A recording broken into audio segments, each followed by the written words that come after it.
გააქვს ამბიცია გახდე ჟურნალისტი. ისწავლო კამერასთან მუშაობა. ჩვენ დაგეხმარებით გახდე პროფესიონალი.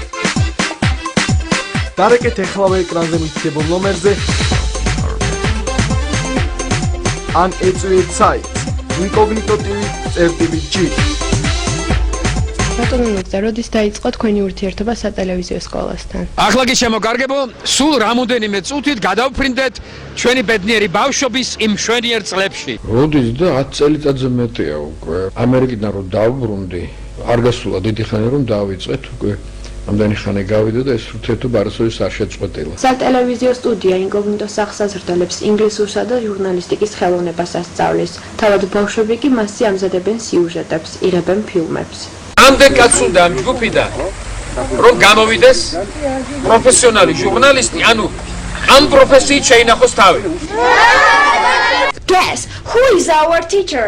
Oh, it's our Noog. Do it at home, please. Do it at home, please. Are you reading now? Yes, we are. What is your best way to teach English in the incognito? Well, my best way is to be as natural as possible here. And how about the students themselves? The students, they are the best. No exaggeration. Nugs, thank you so much. This was our English teacher, Nugzar Ruhad. ამ სკოლასთან ურთიერთობა პრაქტიკულად ნიშნავს საქართველოს მომავალზე მუშაობას. და ეს ჩემთვის ძალიან დიდი პატივია და ალბათ არასოდეს ამას თავს არ დავანებებ, სანამ პეშსული მიდგია და სამ შემიძლია აზროვნება და მუშაობა. რომელ კურსზეც არ უნდა იყოს, ერთი საგანი მექნება ამ სასწავლებელში, რომელსაც ქვია ტელეჟურნალისტის ოსტატობა. ალბათ აი შენი თაობა და შენს მერე წამოსული თაობა იქნება ზუსტად ის ხალხი, რომელიც ამ ქვეყანას ყველაზე კარგად მოუვლის. ამ მშვენიერ ლამაზ სანუკვარ ქვეყანას დააყენებს ისეთ გზაზე, როგორიც მას ეკადრება. და თქვენ ხელა ვიყო ახლა და გამაკეთებია ყველაფერი ის, რასაც თქვენ აკეთებთ. სიმართლე გითხრა, იცი, მე რომ მქონოდა ეს შესაძლებლობა ბავშვობაში, რაც თქვენ გაქვთ ახლა, ხო? ახლა ალბათ გაცილებით უკეთ გავაკეთებდი იმას, რასაც ახლა ვაკეთებ. თუმცა ისიც უნდა გითხრა, რომ ახლა შემიძლია ბევრი რაღაც ვისწავლო თქვენგან. აი მაგალითად შემიძლია ვისწავლო თქვენგან, როგორ მეჭიროს თავი ეკრანზე, რომ ვიყო უფრო მიმზიდველი და მომხიბლავი. იგი დროს არანორმალურად აფასებს. ყოველი წუთი დაგეგმილი და გაწერილი აქვს, რომ ბოლომდე დაიხარჯოს. მისთვის ყველაფერი ისია დროში გაჯერებული, რომ სხვა რამეზე ფიქრის დროც არ რჩება. და როგორ ფიქრობთ, რა არის საჭირო იმისთვის, რომ ადამიანი წარმატებული იყოს, ანუ რა ჩვევები უნდა ქონდეს მას და რა თვისებები? ალბათ ახალს ვერაფერს ვერ იტყვით, ადამიანს სჭირდება უპირველეს ყოვლისა, ისე მზადყოფნა, რომ თავგანწირულად იშრომოს, რადგან დროში და სივრცეში ხდება ყველაფერი, დროის არაპატივისცემა არ შემიძლია, ამიტომ ყოველთვის ყურში მესმის ხოლმე საათის წიკ-წიკი, ასე ვთქვათ. აი ვიცი, მაქვს შეგრძნება იმისა, რომ დრო გადის და რადგან გადის და აღარ დაბრუნდება, ამიტომ ეს ძალიან უფრთხილდები დროს. რომელ რესპონდენტს გამოარჩევდით ყველაზე მეტად თქვენსას? მქონია ეკრანზე საუბარი პრეზიდენტ კარტერთან, მქონია საუბარი გარბაჩოვთან, მქონია საუბარი 딘 რასკთან, ამ ცნობილ ხალხთან, ოდრი ჰეპბერნთან და რა ვიცი, ასე იგი იყო ჩემს ცხოვრებაში გამორჩეული რესპონდენტები და საქართველოში მაშინ როდესაც ეკრანზე ვიყავი და ეს იყო პრეზიდენტ შევარდნაძის დრო, მაშინ ცხადია რომ საქართველოში არ დარჩენილა გამოჩენილი პიროვნება ალბათ, ვისთანაც ეთერში არ მქონია საუბარი, არ მინდა რომ გამოვყო რომელიმე მათგანი, იმიტომ რომ ვინმე რომ გამოვჩეს, ხო იცი საქართველოს რანაირია ვიღაცას ეწყინება, ამიტომ თავ შევიკავე. ექსტრემალურ სიტუაციებში რა თქმა უნდა გიმუშავიათ? ექსტრემალურში?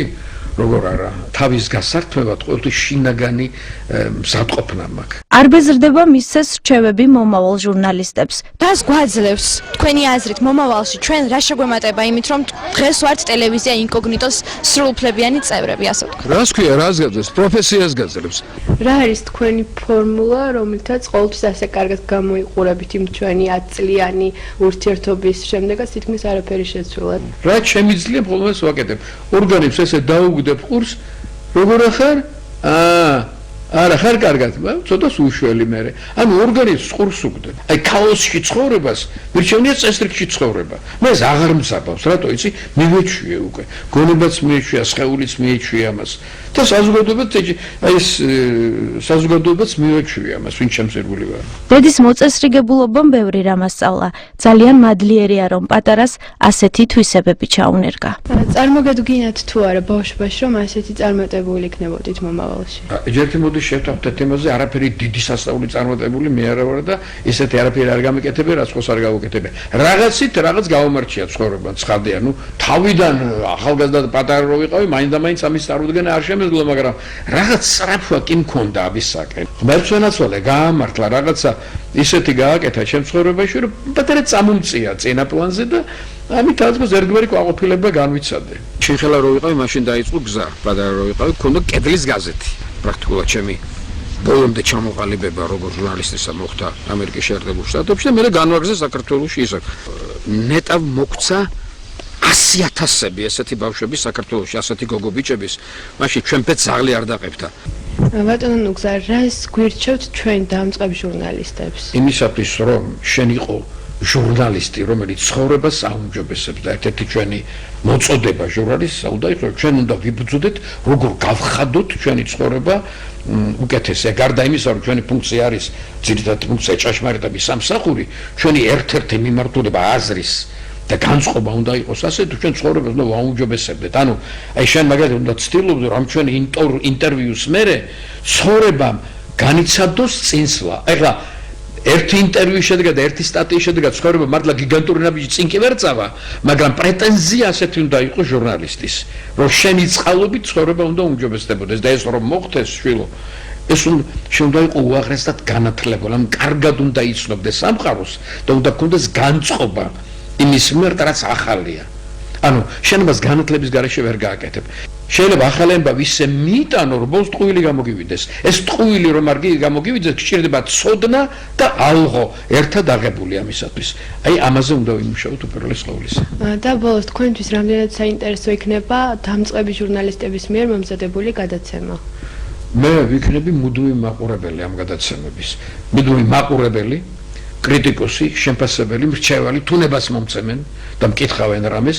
მე მიკროსკოპი დავაკვირდები ამ გადაცემებს და იმიტომ კი არა რომ სკოლის დამაარსებელი მარანა გაბრიჩიძე ჩემი მეგობარია და მაგრად მიყვარს და მისი მეუღლე მერაბ გეგეჭკორი და მათი ხათრით გავაკეთო ეს არა.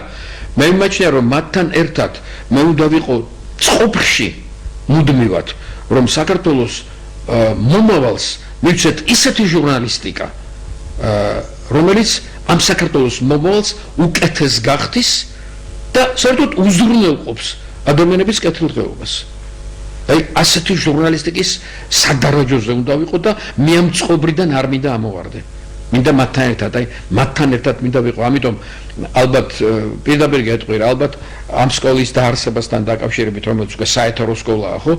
ალბათ მანანა გაბრიჩიძესთან ერთად ჩვენ დავსხდებით ალბათ ერთად ამ საკითხზე და ალბათ პრინციპში გამოვიმუშავებთ ისეთ სტრატეგიას, მანას ექნება თავის სტრატეგია, მაგრამ მე მინდა რომ შევთავაზო ჩემი მონაწილეობა ამ საქმეში, რომ ეს სტრატეგია გამოვიმუშავო. თქვენ წიგნებზე რას გვეტყვით? მაქვს დაწერილი ორი წიგნი, რომელიც ეხება და ორივე ეხება უწყვეტი განათლების პრობლემებს. მე მიმაჩნია ძალიან საჭირო წიგნია ის, რაც დღეს ჩვენი განათლების სისტემა ზრუნავს და აი ჯერ კიდევ წვალობს, რომ ესე იგი მოიყვანოს თავი წესრიგში და გახდეს ძალიან სასარგებლო ქვეყნისთვის და ხალხისთვის.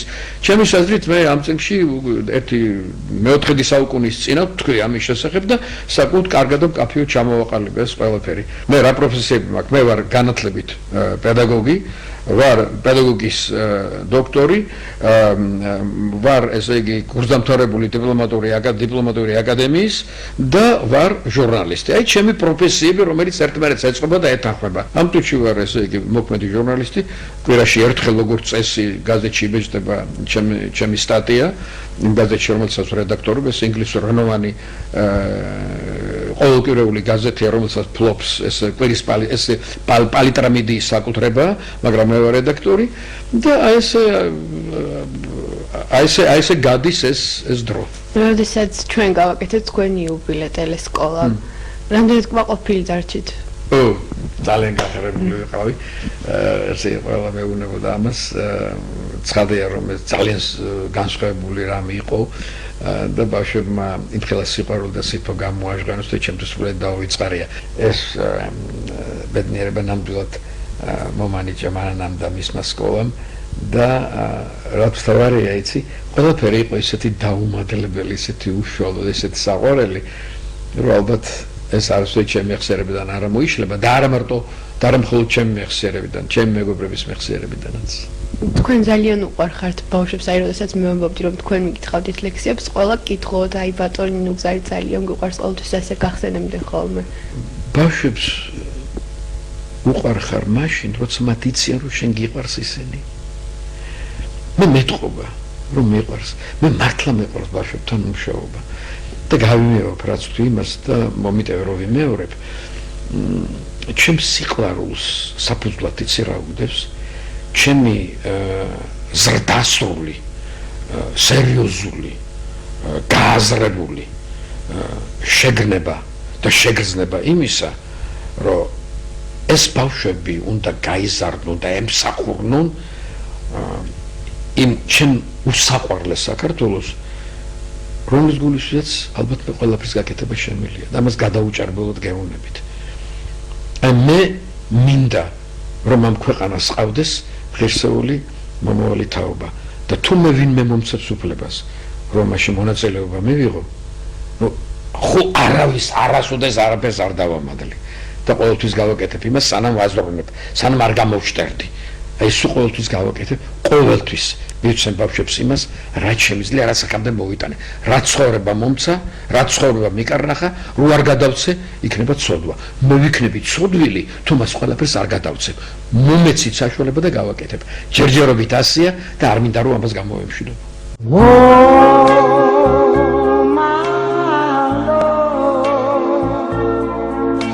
My darling, I'm home.